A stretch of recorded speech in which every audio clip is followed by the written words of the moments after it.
할렐루야. 굴송이 보약 큐티 시작하겠습니다. 오늘 2020년 10월 2일 금요일이네요. 276번째 마태복음 신약성경 1장에서 3장 말씀 공부하겠습니다. 91장 찬송 한 장 하고 성경 공부하겠습니다. 슬픈 마음 있는 사람 예수 이름 믿으면 영원토록 변함없는 기쁜 마음 얻으리. 예수의 이름은 세상의 소망이요 예수의 이름은 천국의 기쁨일세. 거룩하신 주의 이름 너의 방패 삼아라. 환난 시험 당할 때에 주께 기도드려라.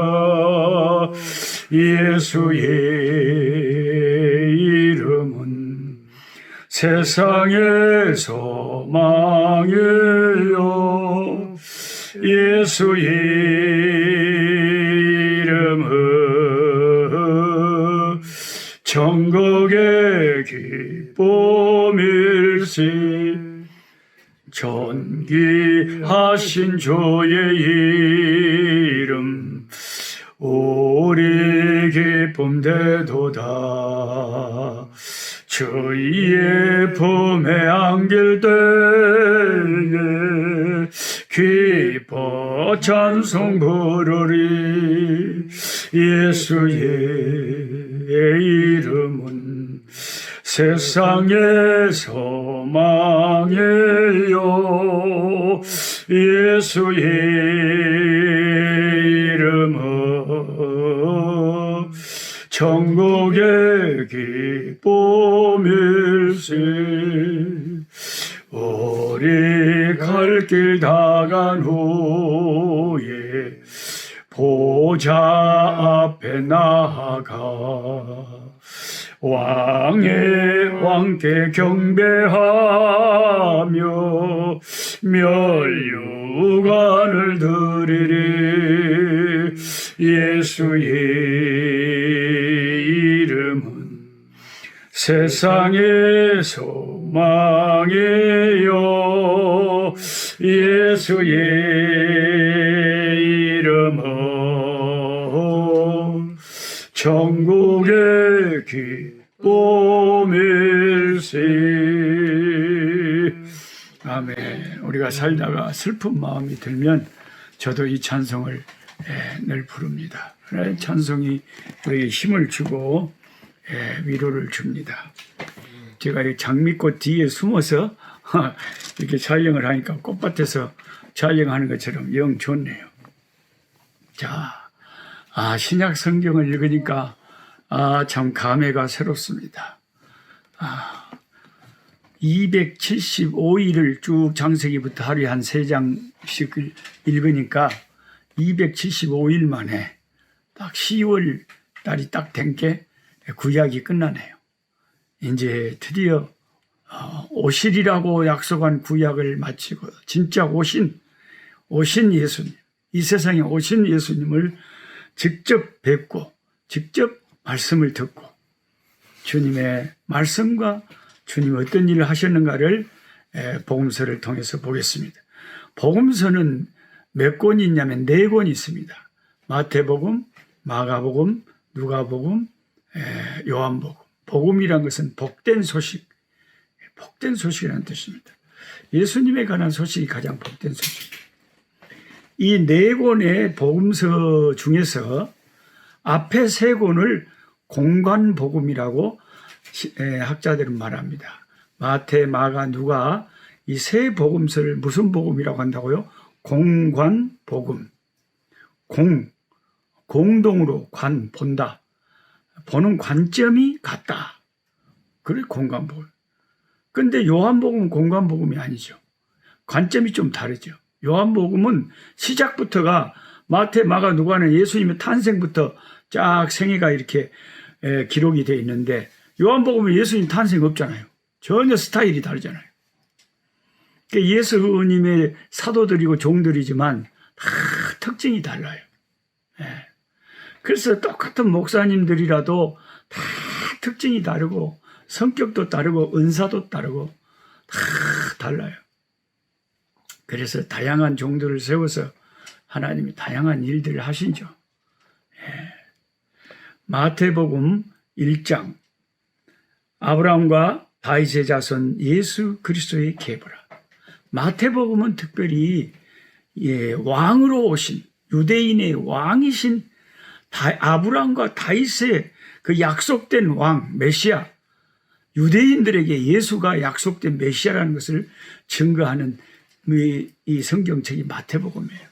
그래서 특별히 사도 마태는 원래 예수님 만나기 전에는 직업이 세금쟁이였어요.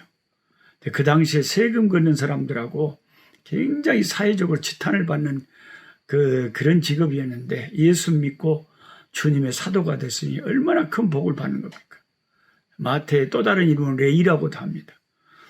근데 이 마태는 예수님을 믿고 나서 유대인들이 그토록 구약에 그렇게 쓰여 있는 분이 바로 나사렛 예수구나.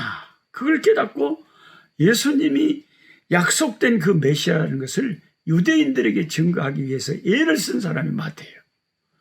그래서 다른 복음서에는 하나님의 나라라고 되어 있지만 유대인들은 하나님이라는 말을 함부로 말을 안 하거든요. 그래서 하나님 나라라고 마태는 기록을 안 하고 천국이라 그래요. 하나님이란 말을 잘 안 한다. 거룩한 이름을 잘 안 써. 천국이 가까웠다. 벌써 누구를 대상으로 복음을 전하느냐에 따라서 전도자들이 말도 조심해서 가려서 하죠. 마땅히 그래야 되죠. 사람이 감정이 일단 딱 상하고 나면 아무리 좋은 말을 해줘도 은혜가 안 돼요. 그러니까 마태는 자기 동족이 유대인들에게 지금 복음서를 쓰고 있기 때문에 유대인들은 하나님의 성호를 거룩하게 여기기 때문에 하나님의 나라 이렇게 말 안 하고 천국 이렇게 말하는 거죠. 하나님이라는 말 대신 안 하는 거죠. 자, 예수님이 약속된 왕이라는 것을 이 족보를 통해서 예수님이 누구의 후손이냐? 아브라함과 다윗의 후손이라 했죠. 1장 1절 아브라함과 다윗의 자손 예수 그리스도의 계보라, 족보라는 거죠. 아브라함이 이삭을 낳고 이삭은 야곱을 낳고 야곱은 유다와 그의 형제들을 낳고 유다는 다말에게서 베레스와 세라를 낳고 베레스는 헤스론을 낳고 헤스론은 람을 낳고 람은 아미나답을 낳고 아미나답은 나손을 낳고 나손은 살몬을 낳고 살몬은 라합에게서 보아스를 낳고 보아스는 룻에게서 오벳을 낳고 오벳은 이새를 낳고 이새는 다윗 왕을 낳으니라. 다윗은 우리아의 아내에게서 솔로몬을 낳고 우리아의 아내에게서 솔로몬을 낳고 진짜 성경은 숨기는 게 없어요. 남의 부인한테서 남의 부인을 빼앗아서 죄를 짓고 난 자식이 솔로몬이라는 거죠. 그 계보에 예수님이 나중에 오시게 됐다. 그래서 참 우리는 하나님 앞에서 하나님의 절대 주권을 우리는 너무 신묘막측해가지고 다 설명하기가 힘들어요. 인간의 이 논리와 이성으로는 하나님이 하신 일을 우리가 다 어떻게 설명을 할까요?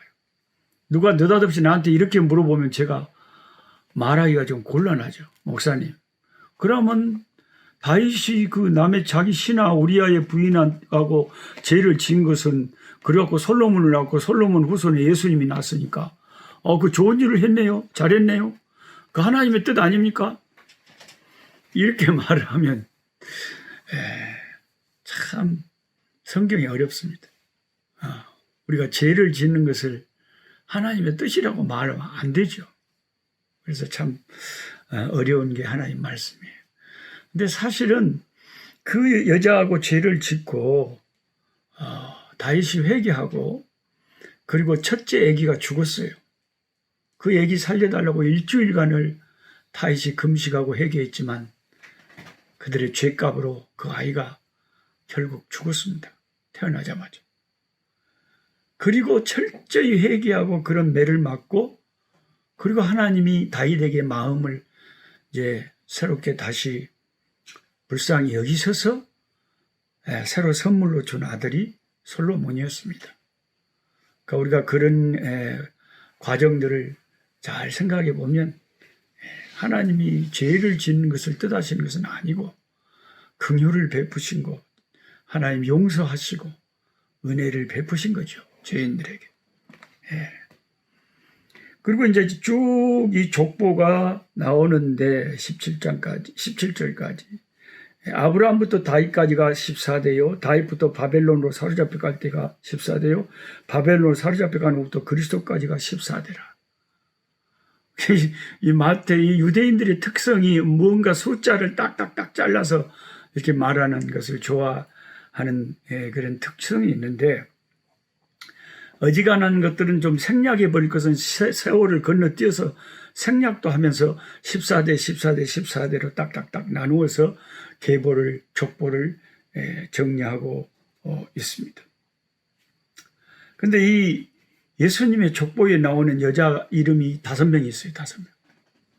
원래 유대인들은 어떤 공식적인 족보나 기록을, 공식적인 문서를 남길 때 어린아이나 여자는 거의 다 공적인 문서에 넣지를 않는다고. 그런데 이 예수님의 이 중요한 족보에 여자 이름이 5번이나 나오는데, 그게 다 한 사람 한 사람이 다 정상적인 사람들이 아니고 정말 문제가 많은 그런 사람들이었는데 예수님의 족보에 넣어줬어요. 이것은 뭘 말하냐면, 우리 하나님은 사람을 무시하거나 허물이 있다고, 죄가 있다고 그 사람을 버려버리는 것이 아니라, 죄와 허물이 있는 사람이라도 하나님께서 얼마든지 위대하게 쓰실 수 있다 하는 것을 우리에게 웅변적으로 보여주는 것입니다. 그 다음에 이제 18절부터 우리 주님의 탄생이 나오는데, 예수 그리스도의 나심은 이러하니라. 그의 어머니 마리아가 요셉과 약혼하고 동거하기 전에 성령으로 잉태된 것이 나타났더니, 그의 남편 요셉은 의로운 사람이라 그를 드러내지 않냐고 가만히 끊고자 하여 이 일을 생각할 때, 이 일을 생각했다는, 가만히 끊는 걸 생각했다는 거니까 두 자로는 뭘 생각한 거예요? 오늘날 표현하면 이혼, 파혼을 생각한 거죠. 분명히 결혼을 약속한 사이입니다. 근데 유대인들은 그들의 전통상 결혼을 먼저 약속하고 일정한 기간에 떨어져 있다가 그 후로 이렇게 함께 산다 그럽니다. 결혼 약속하고 잠깐 준비하면서 떨어져 있는 그 기간에 요셉은 전혀 자기 아내에게 손도 안 대는데 갑자기 자기 아내의 배가 불러왔다는, 이건 엄청난 소식이 들려왔습니다. 이 충격은 요셉에게 엄청났을 것입니다. 저는 그 아프리카 레소토 왕국의 산속에서 전도하러 갔을 때 이 성경을 혼자 산속에서 읽으면서 하나님께 그렇게 기도했습니다. 하나님, 이 성경 19절이 저는 이해가 안 됩니다. 그 남편 요셉이 얼마나 마음에 충격을 받았겠습니까? 하나님이 사람을 이렇게 심장병 나게, 간 떨어지게 왜 요셉을 이렇게 충격을 줍니까? 오죽 충격을 받았으면 잠을 못 자고 이혼을 생각하겠습니까? 사람이, 남자가 이혼을 생각할 정도의 결론에 이른다는 것은 얼마나 괴로운, 가슴이 끄먹게 타버릴 일 아닙니까? 그러나 하나님이 처음부터 그 마지막 이혼을 생각하는 그날 천사를 보내서 꿈에 사실은 이렇게 된 것이다 라고 가르쳐 주기 전에, 처음부터 천사를 보내서 배 부르기 전에 처음에 주님이 마리아에게 천사 보냈잖아요. 가브리엘 천사 보내가지고 마리아의 승낙을 받았잖아요. 지극히 높으신 이의 능력이 너에게 임하여서 네가 하나님의 아들을 잉태케 될 것이라 라고 천사가 말을 할 때에 마리아가 그 자리에서 무릎을 꿇고 그랬잖아요. 주님의 여종연이 계집종연이 말씀하신 대로 이루어지이다. 어떤 고난이 와도 어떤 오해를 받아도 자기는 하나님의 사역을 하는데 쓰임받는다면 어떤 고난도 감수하겠다고 마리아는 그렇게 받아들였거든요. 마리아에게 가브리엘 천사를 보낸 그 시간 왜 요셉에게는 안 보내냐 이 말이에요. 요셉에게는 하나님이 천사의 숫자가 모자라서 그런 것도 아니고 가브리엘 천사가 뭐 게을러서 그런 것도 아니고 하나님의 명령이 안 떨어졌으니까 요셉한테는 처음부터 안 가르쳐 준 거 아닙니까? 배가 다 부르고 요셉이 충격받아서 파혼하려고 하니까 그때야 부랴부랴 왜 하나님이 천사를 보내서 꿈속에 요셉에게 사실은 네 아내 마리아가 하나님의 성령으로 잉태된 것이라는 것을 왜 그렇게 마지막에 가르쳐 줘가지고 사람 간 떨어지게 만드냐 이 말이죠. 여러분 성경을 읽으면서 아무 생각 없이 읽는 사람은 1000번 만번을 이 성경을 통독을 해도 제가 지금 물어보는 이 질문에 대해서 생각을 안 해봤는데 무슨 답이 있겠어요. 생각을 안 해보는데. 성경은 묵상이란 게 뭐냐면은 성경 말씀을 딱 읽고 어떤 것은 의문이 나요. 왜 그러지? 이상하다. 어째서 하나님 그러신다냐. 그런 의문이 있어야 나중에 가서 하나님을 만나면 물어볼 거 아니에요. 주님 앞에. 주님 이게 왜 그러냐고. 주님이 가르쳐 주실 거 아니에요.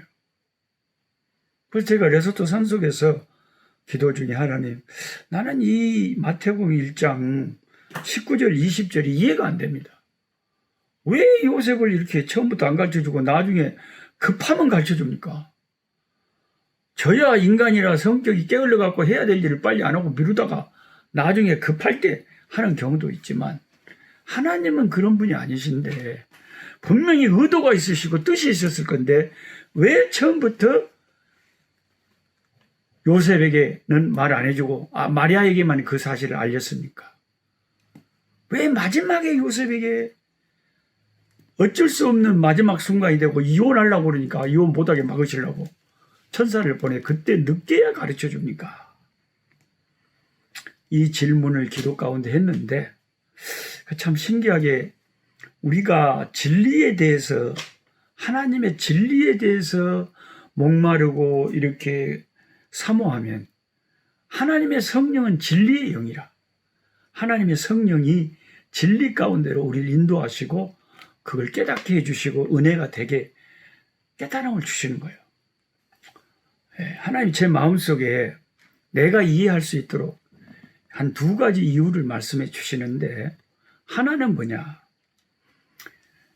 사실은 요셉이라고 하는 그 예수님의 육신의 아버지로 쓰임받은 사람이 얼마나 좋은 믿음을 가진 사람이었는가를 보여주고 싶어서 하나님이 일부러 처음부터 요셉에는 안 가르쳐줬다는 거죠. 우리가 대학 시험을 내일 칩니다. 근데 대학 교수가 학생들을 모아놓고 운동장에 내일 시험 칠 시험지 문제하고 답을 가르쳐 준다면 내일 시험 치는 문제가 시험 치는 게 아무 의미가 없죠. 왜냐하면 수험생들의 실력을 그 판별을 못하잖아요. 미리 문제하고 답을 가르쳐줘 버렸기 때문에. 전혀 어떤 문제가 나올 줄 모르고 답을 모르는 상태에서 시험을 봐야 누가 공부를 잘하는지 그게 이제 판별이 되잖아요. 자, 요셉은 의로운 사람이라 19절에 그랬죠. 하나님이 이렇게 칭찬하는 사람이에요. 정말 신실한 사람이에요. 어떻게 아느냐? 자기 아내가 자기는 손도 안 대는데 임신이 돼가지고 배가 만삭이 돼버렸는데 어지간히 신실하지 않은 사람은요 흥분해가지고 감정을 주체하지 못해가지고 난리 법석을 치다가 거의 미친들이 소리를 지르고 난리를 치다가 동네 사람들한테 이게 다 소문이 나버려갖고 이제 제사장한테 알려져가지고 그 당시 법대로 마리아는 끌려가서 제사장한테 판결을 받고 동네 사람들 돌에 맞아 죽게 돼요. 자기 사랑하는 사람이. 그래서 이 요셉은 아무리 자기가 배신감을 느꼈지만 내가 한때 사랑하고 믿었던 마리아를 돌에 맞아 죽게 하기는 싫단 말이에요. 그 어찌해야 될지를 생각을 하는 거예요. 깊이 또 생각해보고 생각을. 그 조용히 끝내보려고 했어요. 조용히 끝내고 가만히 끊고자 했다. 이게 요셉의 신앙입니다. 그러면서 하나님께서 저희 가르쳐준 거예요. 녹수야, 요셉 좀 봐라. 내가 문제를 가르쳐준 것도 아니고 지가 답을 아는 것도 아니고 전혀 영문을 모르는 상황에서 사랑했던 사람이 갑자기 배가 불러왔는데 자기는 손도 안 대는데 그 배신감과 그 충격 속에서 요셉이 하는 행동을 한번 봐봐라. 어떻게 하느냐? 소리를 지르느냐? 미친 사람처럼 되느냐? 난리를 치느냐? 어떻게 하느냐? 조용히 가만히 끊고자. 조용히 그냥 끝내버려. 네, 그 가슴 아픈 그 배신감과 충격을 혼자서 다 감당해버리고 조용하게 끝내버려. 주님께서 이 말씀을 통해서 저와 여러분에게 하고 싶은 메시지가 있어요. 너는 억울한 일 당하면 조용히 끝내냐, 길길이 날뛰냐, 이거예요.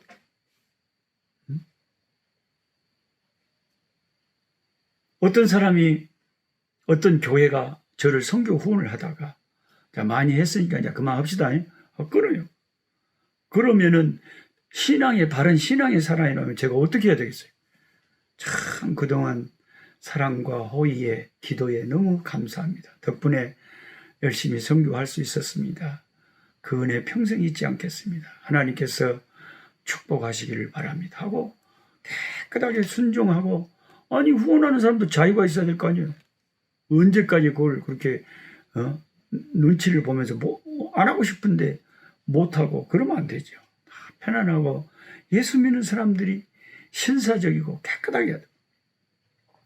여러분이 요셉처럼 굉장히 배신감을 당하고 어떨 때 충격을 당했을 때 요셉처럼 가만히 끊고자 하고 모든 아픔을 자기의 가슴에 다 안아버리고 자기 혼자 그냥 그 아픔을 안아버리고 조용히 끝내버리려고 하는 그런 신앙과 인격의 사람인지, 하나님이 어떤 사람을 지금 예수님의 육신의 아버지로 쓰고 있는지를 알아야 되는 거예요.